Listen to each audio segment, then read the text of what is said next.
So today I wanted to do a video that is really based for complete beginners to a DAW, which is a digital audio workstation. And I wanted to do this video because back when I first started music composition for screen, so for like film, that kind of thing, for a visual image, I had no idea what a DAW was or how to use it. And I basically had to teach myself. So the one that I use is Logic Pro. There are certainly many others that you can use, but for the sake of this video, it will probably only be useful for you if you are using Logic Pro.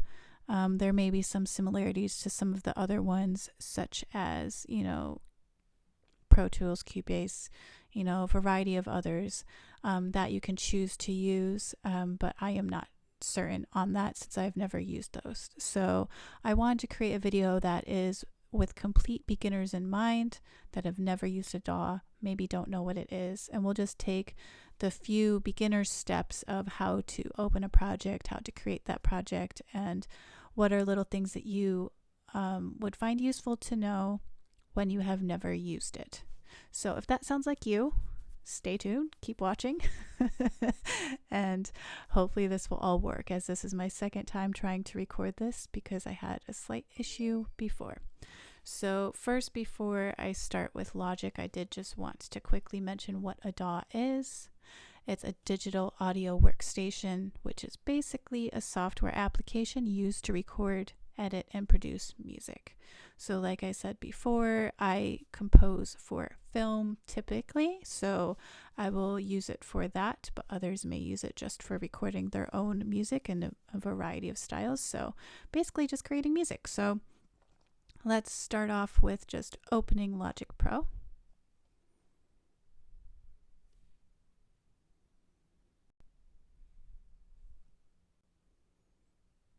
And when it opens, I'll just go to create a new empty project. Sometimes if you've just purchased Logic Pro, it may open slightly different.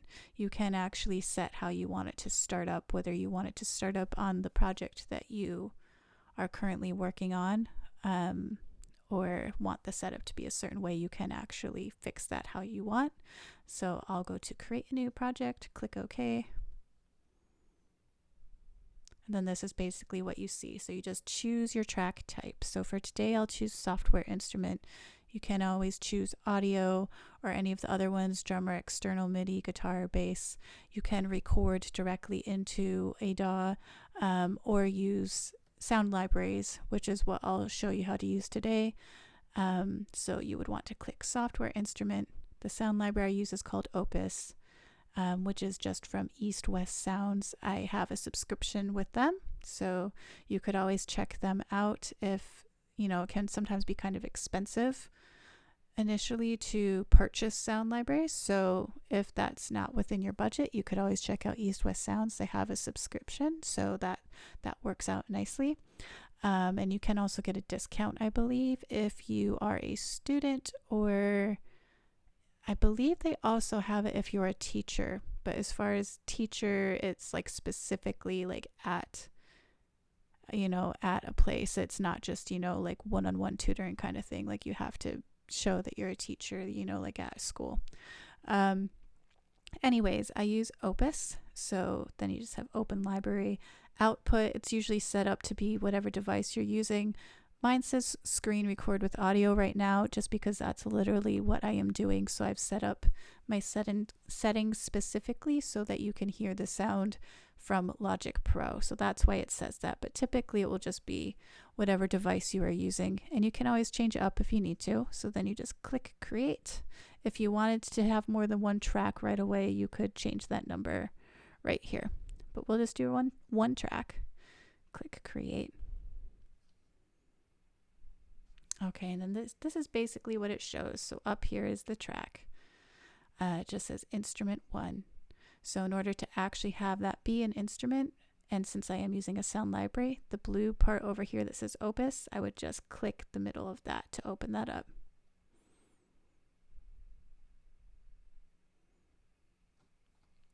And then I have my list of instruments I can choose from.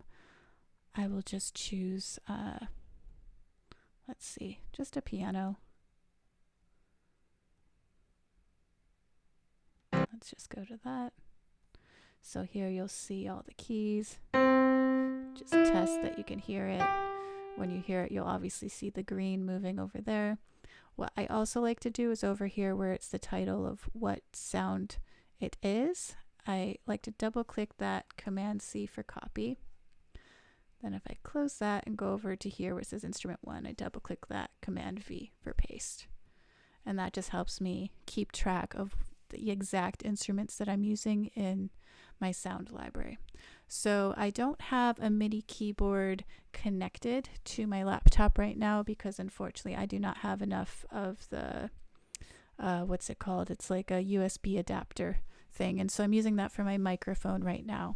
But if you had a MIDI keyboard, you can also connect that, and then it would show that you can use that in order to play whatever instrument you choose. So if you're just kind of new to this and you don't have any of that, another way you can actually play sounds into this is if you go up to Window and then go all the way down to Show Keyboard. And that will literally show a keyboard. And then if you click this part right here, that opens up to show you what keys on your computer keyboard will play the notes. So let's test that out.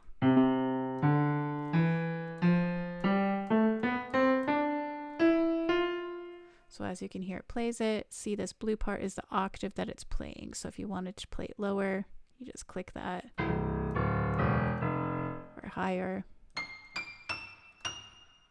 So obviously it's not ideal for actually recording music in this way. You would want to have a MIDI keyboard.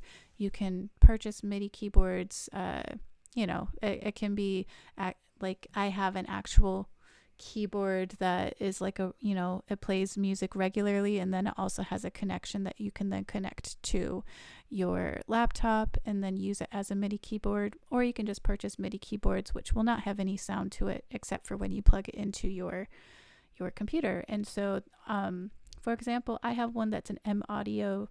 It's called a KeyStation Mini 32, and it's very convenient for if you're on the go, especially if you're a student, you know, or you're on the go wanting to create music in Logic Pro or whatever DAW you use. It fits nicely in the backpack. So that's what I use pretty much most of the time. Sometimes I will connect my full-size keyboard. But anyways, for today, I will just be showing using this since I cannot connect that. So basically, then here's where you will have your instruments. Say if for some reason you wanted to have the exact same instrument but multiple tracks of it because you wanted to play different things in it, you can actually just click this. It literally says duplicate track. So if you click that, anything that you have on this track set to, it will do the same here. So you can do that. I'll just delete that for now. But yeah, it's just so you know to do that. If you wanted an additional track of any other instrument, you just have the track that you currently have clicked so that it goes below it. So then you then click this plus for add tracks. And again, you just go through the same process, create track, click the middle, and then you can just choose something that you want. Let's see, we could choose a different instrument, say solo violin.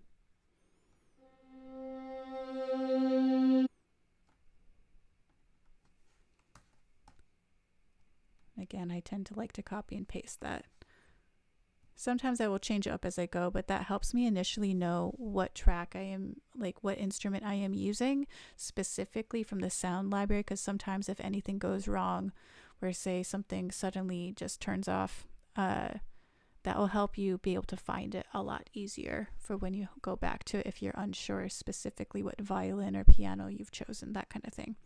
So anyways, so going back to the piano, I'll go back to the window in order to open up that keyboard again.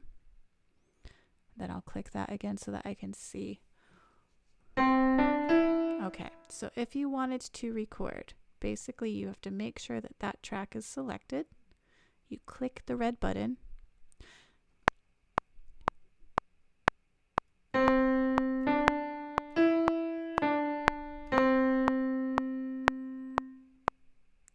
basically, as you can tell, it started off by clicking with the metronome. It clicked, I believe, like 4 beats in before it recorded. You can change all of that in the settings. So the way to do that, let's see, is Logic Pro. You go to Settings, Recording.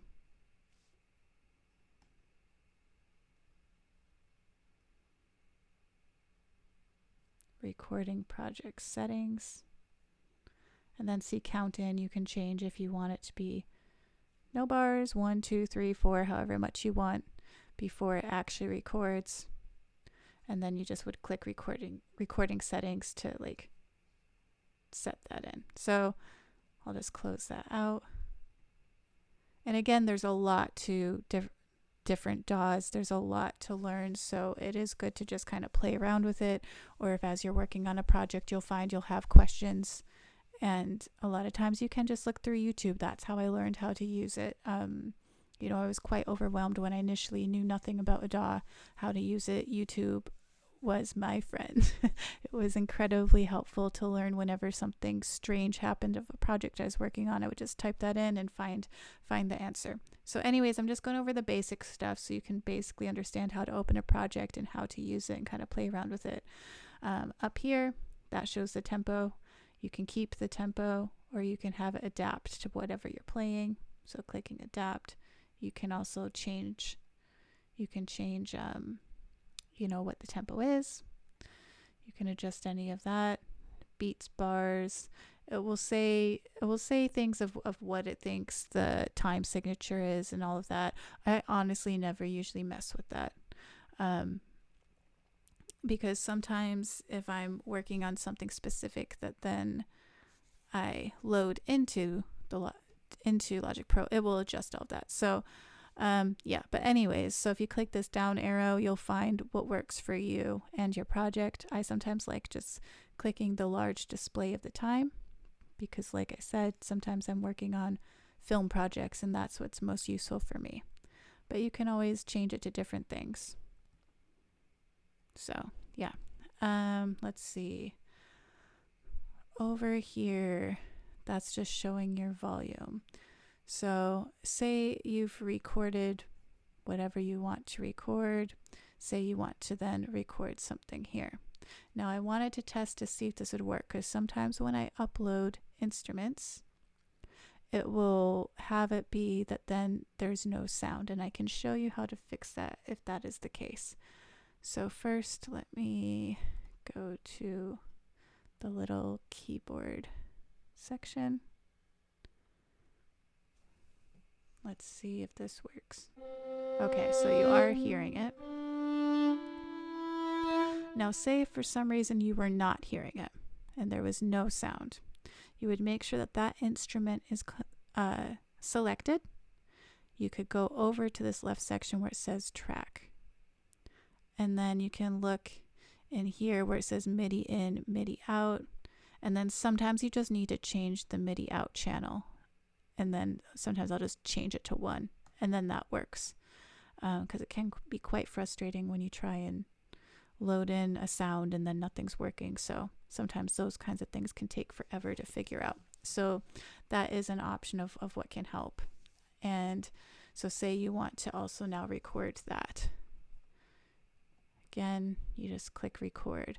If you wanted to say there was some wonderful masterpiece up here with the piano and you wanted to specifically just start after, you can do that. You can put it wherever you want to, wherever you want to start the recording, click record. Since mine is set to have a count of 4, it does that first before it starts recording. So I'll show you what I mean. So here I click that's selected for the violin. Click red.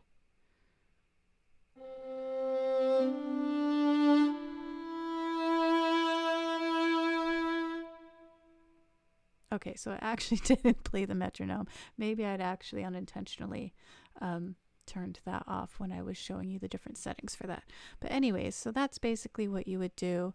If you don't like the track, you can always just delete it by selecting it and clicking the backspace, and it deletes it.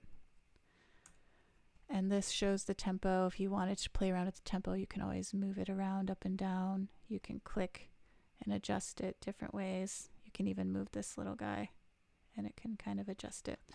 But yeah, there's a lot to kind of go through. So I'm just trying to keep it close to some of the very, very basic stuff that you would maybe have questions for initially. If you have any questions about anything, you know, that I haven't mentioned right now, and you're, you know, brand new and needing to know that for your project, just let me know and put it in the comments below, and I will do my best to answer you. Let's see, one more thing. If you press X, it opens up so you can see different things. You can add effects to your instrument. So audio effects, you would go here, and again, depending on what you have loaded in onto your program is what will show. So like I like to use East West, and then when I master sounds I use Isotope. I don't know if Isotope still has this, but for Ozone 8 with that one I also did a thing where you pay gradually for it in order to own it. So that's always a good case, especially for students, or if you're just, you know, have a small budget to be able to afford that kind of thing. Some of the programs will offer like payment plans that are helpful instead of having to pay for it all up front. Yeah, so anyways, yeah, basically you can then add effects to it. So say I went here and I wanted to add an effect, then you just open that up. And then I go into the presets, and then you can just kind of play around, and if you already have something recorded, I would say to not do this till after you've like recorded stuff and you're pretty much near the end of what you want, then go through and put the effect on there that you want.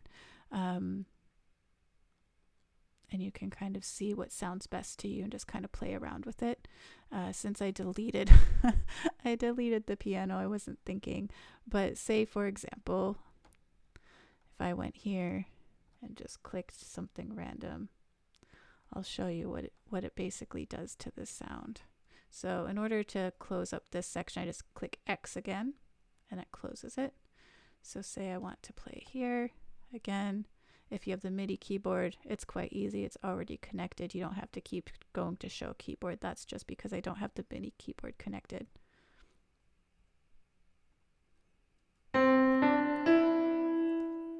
So I don't know, can you hear the difference? You can kind of hear the reverb and stuff. If I turn it off, which is just right here, then I can turn it back on. And you can kind of, you know, again, it's typically good to just kind of use these effects after you have stuff recorded.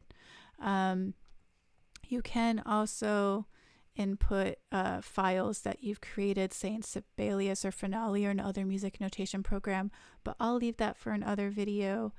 Hopefully some of this was helpful. Again, please let me know your questions, because that will help me know how to better guide you in these videos, as this is my first video on Logic Pro. So hopefully it was all right.